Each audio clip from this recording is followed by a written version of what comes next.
Hi! നിങ്ങൾ തിരുവനന്തപുരത്ത് വന്ന് യുപിഎസ്സി പഠിക്കാൻ വേണ്ടി തീരുമാനിച്ചു. ഇനി നമ്മൾ ഫിഗർ ഔട്ട് ചെയ്യേണ്ടത് എങ്ങനെയാണ് ഒരു സ്റ്റേ റെഡിയാക്കുക, എവിടുന്നാണ് നമുക്ക് ഫുഡ് കിട്ടുക ആൻഡ് ഇതൊക്കെ തിരഞ്ഞെടുക്കുന്നതിന് മുമ്പേ എന്തൊക്കെ കാര്യങ്ങളാണ് നമ്മൾ സൂക്ഷിക്കേണ്ടത്. I am Vinayak, this is UPSC world and let's get started. ഞാനൊരു ഫോർച്യൂൺ സ്റ്റുഡന്റ് ആയതുകൊണ്ട് കുറുവങ്കോണത്ത് എനിക്കുണ്ടായ എക്സ്പീരിയൻസ് ആണ് ഞാൻ പറയാൻ വേണ്ടി പോകുന്നത്. പക്ഷേ എല്ലാ സ്ഥലത്തും ഒരേ രീതിയിൽ ആപ്ലിക്കബിൾ ആണ് ഈ കാര്യങ്ങളൊക്കെ. അപ്പോൾ തുടങ്ങാം. എങ്ങനെയാണ് നമുക്ക് ഈ ഹോസ്റ്റലും പിജിയും തിരഞ്ഞെടുക്കാൻ വേണ്ടി പറ്റുക? നിങ്ങൾ ഏതൊരു കോച്ചിങ് ഇൻസ്റ്റിറ്റ്യൂഷൻ ജോയിൻ ചെയ്യുമ്പോഴും അവർ നിങ്ങൾക്ക് ലിസ്റ്റ് പ്രൊവൈഡ് ചെയ്യും. ഈ ലേഡീസിൻ്റെയും ജെൻസിൻ്റെയും ഹോസ്റ്റൽസിൻ്റെയും പി ജിസിൻ്റെയും ലിസ്റ്റ് അവർ തരും. നിങ്ങൾ അതിൽ വിളിച്ച് ചോദിച്ചിട്ട് വേണം ഈ ഒരു ഹോസ്റ്റൽ തിരഞ്ഞെടുക്കാൻ വേണ്ടിയിട്ട്. അവരോട് നിങ്ങൾ ഫോട്ടോസ് ചോദിക്കണം. അതായത് റൂമിൻ്റെ ഫോട്ടോസും വീഡിയോസും അയച്ചു തരാൻ വേണ്ടി പറയണം. അതുപോലെ തന്നെ പ്രോപ്പറായിട്ട് കമ്മ്യൂണിക്കേറ്റ് ചെയ്യുന്ന ഒരാളെടുത്ത് നിന്ന് മാത്രം ഹോസ്റ്റൽ തിരഞ്ഞെടുക്കുക. പെട്ടെന്ന് കോളൊക്കെ എടുത്ത് ഓക്കെ വന്നോളൂ എന്നൊക്കെ പറഞ്ഞ് കട്ട് ചെയ്യുന്ന ആൾക്കാരൊക്കെ സ്കിപ്പ് ചെയ്യുക. പിന്നെ നിങ്ങൾ നോക്കേണ്ടത് 1 കിലോമീറ്ററിനുള്ളിലെങ്കിലും നിങ്ങൾക്ക് ഈ ഹോസ്റ്റൽ ഉണ്ടായേ പറ്റൂ. കാരണം നിങ്ങൾക്ക് രാവിലെ തൊട്ട് ഒരു വൈകുന്നേരം വരെ ക്ലാസ് ഉറപ്പായിരിക്കും. ഏത് ഇൻസ്റ്റിറ്റ്യൂഷൻ ആണെങ്കിലും നിങ്ങൾക്ക് ഓപ്ഷണലും GS ക്ലാസ്സും ഒക്കെ ഒരു 5 or 8 hours ഉണ്ടാകും. സോ എത്രയും അടുത്താണ് നിങ്ങളുടെ ഹോസ്റ്റലോ പി ജി അത്രയും ബെറ്റർ ആണ്. ഈ പി ജി എന്ന് പറയുന്നത് പേയിങ് ഗസ്റ്റ് ആണ് കേട്ടോ. ഇനി ഇവിടുത്തെ റെന്റിന്റെ അവസ്ഥ എങ്ങനെയാണെന്ന് നോക്കാം. ഇവിടുത്തെ റെന്റ് എന്ന് പറയുന്നത് വിത്ത് ഫുഡാണ് ഞാൻ ആദ്യം പറയുന്നത്. വിത്ത് ഫുഡ് നമുക്കൊരു 3 ഷെയറിംഗ് 7,500 to 8,000 rupees ആണ്. 2 ഷെയറിംഗ് ആകുമ്പോൾ 9,000 to 9,500 സിംഗിൾ ഷെയറിംഗ് 10,000 മേലോട്ടേക്കും പോകാൻ വേണ്ടി സാധ്യതയുണ്ട്. വിത്ത് ഫുഡാണ്. ഇനി ഫുഡ് ഇല്ലാതെ മിക്ക ഈ പറഞ്ഞ സിറ്റുവേഷൻസും ഒക്കെ തന്നെ ഒരു 4,500 to 5,500 വരെയൊക്കെ പോകാൻ വേണ്ടി പറ്റും. ഇനി ഫുഡിന്റെ അവസ്ഥ നോക്കാം. ഫുഡിന്റെ അവസ്ഥയിൽ പ്രത്യേകിച്ച് ഒരു പ്രശ്നം എന്താ വെച്ചാൽ തിരുവനന്തപുരത്ത് എവിടെ നിങ്ങൾ ഹോസ്റ്റലിൽ എടുത്തു കഴിഞ്ഞാലും ഫുഡ് കിട്ടൽ ഭയങ്കര ബുദ്ധിമുട്ടാണ്. വളരെ മോശമായ ഫുഡാണെന്ന് പറയുന്നില്ലെങ്കിൽ പോലും നമുക്ക് കംഫർട്ടബിൾ ആയിരിക്കില്ല കഴിക്കാൻ വേണ്ടിയിട്ട്.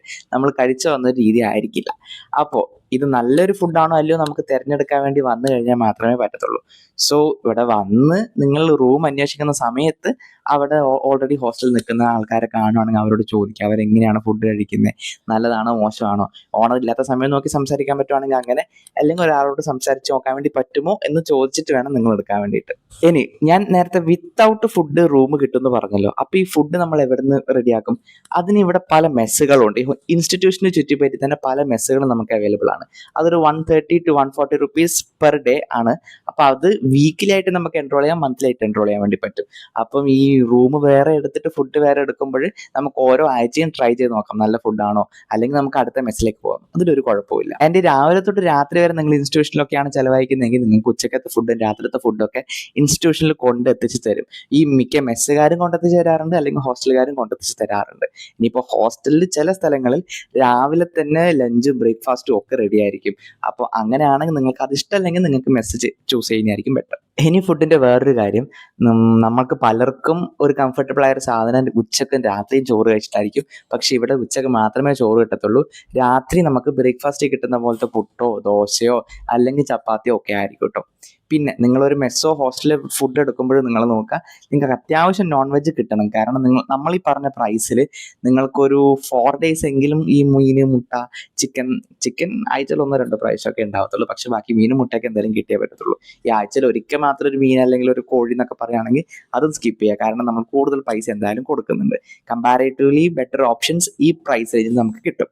വീണ്ടും സ്റ്റേയുടെ കാര്യം പറയുകയാണെങ്കിൽ അഡ്വാൻസ് മിക്ക സ്ഥലങ്ങളിലും ഉണ്ടാവും. അവർ ആദ്യം ചിലപ്പോൾ അത് പ്രോപ്പർലി തുറന്ന് പറയില്ല. ഇവിടെ വന്നിട്ടായിരിക്കും നമ്മളോട് ചോദിക്കുക. അതുപോലെ തന്നെ 4-5 സ്ഥലങ്ങളിൽ നിങ്ങൾ വിളിച്ച് നോക്കിയിട്ട് വന്ന് ഈ ബാഗ് നിങ്ങൾക്ക് വേണമെങ്കിൽ ഇൻസ്റ്റിറ്റ്യൂഷനിൽ കൊണ്ടുവയ്ക്കാം, അല്ലെങ്കിൽ ഫ്രണ്ട് ആരും കൊണ്ടെങ്കിൽ അവിടെ കൊണ്ടുവയ്ക്കാം. എന്നിട്ട് എല്ലാ സ്ഥലങ്ങളിലും കയറി ഇറങ്ങി നോക്കി ഇഷ്ടപ്പെടുവാണെങ്കിൽ മാത്രം എടുത്താൽ മതി. ഒരു തരത്തിലുള്ള കമ്പൽഷനും വിചാരിക്കരുത്. കാരണം നമ്മൾ നിൽക്കേണ്ടതാണ്. ആൻഡ് ഈ പറഞ്ഞ പോലെ നിങ്ങൾക്ക് അവിടെ ഇഷ്ടപ്പെട്ടില്ല എന്നാണെങ്കിൽ നിങ്ങൾക്ക് അവിടെ നിന്ന് ഇറങ്ങി വരാനും പറ്റും. ഈ പറഞ്ഞ പോലെ എനിക്കൊന്ന് ഒരാഴ്ച മുന്നേ പറഞ്ഞു കഴിഞ്ഞാൽ പോവാണെന്ന് പറഞ്ഞു കഴിഞ്ഞാൽ കുഴപ്പമൊന്നുമില്ല. നിങ്ങൾക്ക് വേറെ സ്ഥലത്തേക്ക് നിങ്ങൾക്ക് അടുത്ത ഹോസ്റ്റൽ എടുക്കാൻ വേണ്ടി പറ്റും. അടുത്തൊരു ഡൗട്ട് പലർക്കും വരുന്ന ടൈമിങ്സിന്റെ പ്രശ്നമുണ്ടോ? ടൈം ഈ പറഞ്ഞ പോലെ 8 മണിക്ക് 9 മണിക്കൊക്കെ കയറണമെന്നാണ്. തിരുവനന്തപുരം ആണെങ്കിൽ പോലും ആക്ച്വലി ഈ ലേഡീസ് ഹോസ്റ്റലുകളും പി ജികളാണെങ്കിലും ഒരു ടൈം റെസ്ട്രിക്ഷൻസ് പറയാറുണ്ട്. പറഞ്ഞ പോലെ അത് പക്ഷെ 10 മണി അല്ലെങ്കിൽ 10:30 എന്നൊക്കെ ആയിരിക്കും. അത് സംസാരിച്ച് കഴിഞ്ഞാൽ റെഡിയാക്കാവുന്നതേ ഉള്ളൂ. ഈ ഒരു ഫ്രീഡം തരാത്ത ഹോസ്റ്റലുകളും ഉണ്ട്. അങ്ങനത്തെ ഹോസ്റ്റലുകൾ നിങ്ങൾക്ക് ഇഷ്ടമല്ലെങ്കിൽ അവിടെ പോയി തല കൊടുക്കരുതെന്ന് എനിക്ക് പറയാനുള്ളത്. നിങ്ങളുടെ പാരൻസിന് ഓക്കെ ആണെങ്കിൽ നിങ്ങൾ മറ്റേ തരത്തിലുള്ള ഹോസ്റ്റലുകൾ കണ്ടെത്തണം എന്നുള്ളതാണ്. പിന്നെ ഈ പറഞ്ഞ പോലെ അപ്പാർട്ട്മെന്റും ഒക്കെ എടുത്ത് നിൽക്കുന്നവരുണ്ട്. അതിന്റെ അത് ലിസ്റ്റായിട്ട് കിട്ടുമെന്ന് എനിക്ക് അറിഞ്ഞൂടാ. ഇവിടെ ഓൾറെഡി ഉള്ള സ്റ്റുഡൻസിനോട് വന്ന് ചോദിച്ചിട്ട് കണ്ടുപിടിക്കേണ്ടി വരും. അങ്ങനെയാണ് നിങ്ങളുടെ താല്പര്യമെങ്കിൽ. പക്ഷെ ഇതാണ് നമ്മുടെ ക്ലാസ്സസ് തീരുന്ന തന്നെ ചില ക്ലാസ്സസ് ഒരു 8:30 to 9:30 ഒക്കെ ആകും. ചില ഓപ്ഷണൽ ക്ലാസ്സസ് ഒക്കെ തീരാൻ വേണ്ടിയിട്ട്. സോ എന്തായാലും ടൈം അത്രത്തോളം എക്സ്റ്റെൻഡ് ആയിട്ട് നമുക്ക് ഹോസ്റ്റലുകളിൽ കിട്ടും. പിന്നെ നിങ്ങൾ ശ്രദ്ധിക്കേണ്ട ഒരു കാര്യം ഇവിടുത്തെ വേസ്റ്റ് മാനേജ്മെൻ്റ് ആണ്. കറക്റ്റായിട്ട് ഫുഡ് വേസ്റ്റ് ഡിസ്പോസ് ചെയ്യാനും പ്ലാസ്റ്റിക്കും ഇതൊക്കെ ഡിസ്പോസ് ചെയ്യാനുള്ള ഇതുണ്ടോ നോക്കണം. കാരണം ചില സ്ഥലങ്ങളിൽ നമ്മളോട് തന്നെ നോക്കണം എന്നൊക്കെ പറയും. നമ്മൾ കയറി 3-ാം ദിവസം ചോദിക്കുമ്പോഴൊക്കെ ആയിരിക്കും പറയുക. അപ്പം പിന്നെ നമ്മൾ പറഞ്ഞു കഴിഞ്ഞാൽ അഡ്വാൻസ് ഒന്നും കിട്ടത്തില്ല, തിരിച്ച് പെട്ടെന്ന് കിട്ടത്തില്ല. അപ്പോൾ ആ ഒരു കാര്യം ശ്രദ്ധിക്കുക. പ്രോപ്പറായിട്ട് ഇതൊക്കെ ഡിസ്പോസ് ചെയ്യാനുള്ള ഏരിയാസ് ഉണ്ടോ, എങ്ങനെയാണ് ഇവർ ചെയ്യുന്നതെന്നൊക്കെ നോക്കുക. അല്ലെങ്കിൽ നമ്മുടെ കയ്യിൽ നിന്ന് സാധനം പോയി കിട്ടിയാൽ മതി എന്നുള്ള രീതിയിലെങ്കിലും ഓക്കെ ആയിരിക്കണം. പിന്നെ ഞാൻ നേരത്തെ പറഞ്ഞൊരു കാര്യം തന്നെയാണ്, ഈ കമ്മ്യൂണിക്കേറ്റ് ചെയ്യുന്ന ഓണർമാരെ നിങ്ങൾ ചൂസ് ചെയ്യണം എന്നാണ് എനിക്ക് പറയാനുള്ളത്. കാരണം നമുക്ക് എന്തെങ്കിലും പ്രശ്നം വരുമ്പോൾ അല്ലെങ്കിൽ കാര്യങ്ങൾ പ്രോപ്പർലി ചോദിച്ചറിയാൻ വേണ്ടി പറ്റുന്ന ഓണർമാരില്ലെങ്കിൽ, ഈ പറഞ്ഞ പോലെ ഇല്ലെങ്കിൽ നമുക്ക് വളരെ ബുദ്ധിമുട്ടായിരിക്കും. കാരണം പെട്ടെന്ന് വെള്ളമില്ല, അല്ലെങ്കിൽ കറണ്ട് ഇല്ല, അല്ലെങ്കിൽ പറഞ്ഞ പോലെ എന്തെങ്കിലും ഡിസ്റ്റർബൻസോ എന്തെങ്കിലുമൊക്കെ ആകുമ്പോൾ നമുക്ക് പറയാൻ വേണ്ടി പറ്റില്ലെങ്കിൽ വലിയ ബുദ്ധിമുട്ടാണ്. അങ്ങനെ ഇഷ്യൂസ് ഉള്ളത് കൊണ്ടാണ് ഞാനിത് മെൻഷൻ ചെയ്തത്. ഇവിടെ ഇപ്പം നിങ്ങൾ വന്നു കഴിഞ്ഞ് കഴിഞ്ഞാൽ നിങ്ങൾക്ക് എങ്ങനെയും ഫുഡ് ഇഷ്ടപ്പെടത്തുമില്ല, അതുപോലെ തന്നെ സ്റ്റേയിലും ഭയങ്കര കൺജഷൻ ഫീൽ അടിക്കും.